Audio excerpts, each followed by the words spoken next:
Imagine hearing this cheerful foxtrot called the most beautiful time of life, played by prisoners inside a Nazi death camp.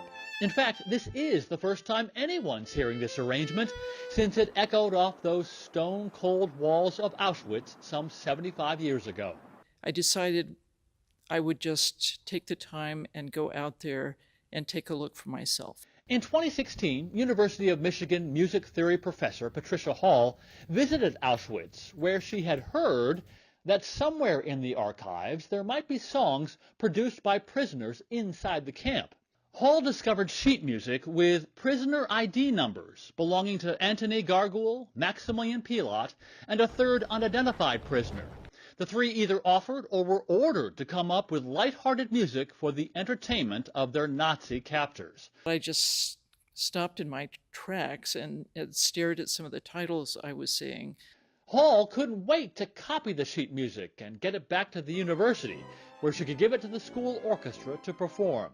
But there were big problems. First, there were many errors in the original sheet music, and the arrangers could only work with the smallest musical instruments that were allowed into Auschwitz. So, Michigan graduate student Joshua DeVries spent months, a labor of love, transcribing the foxtrot for a more traditional orchestra, while maintaining its original spirits and not thinking about the conditions under which it was produced. I realized early on that if I let the entire context of this project get to me, that I would never finish.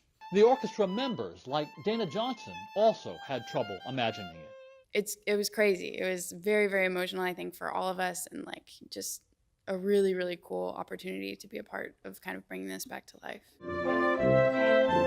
In October, the orchestra recorded the music and last month gave the arrangement its first live performance to an audience since Auschwitz. I was incredibly moved. It felt like, okay, it had just happened. We know that arrangers Gargoul and Pilat survived their time at Auschwitz and went on to successful music careers. We don't know if that unidentified arranger or the performers survived, but now we know their music did and will forever.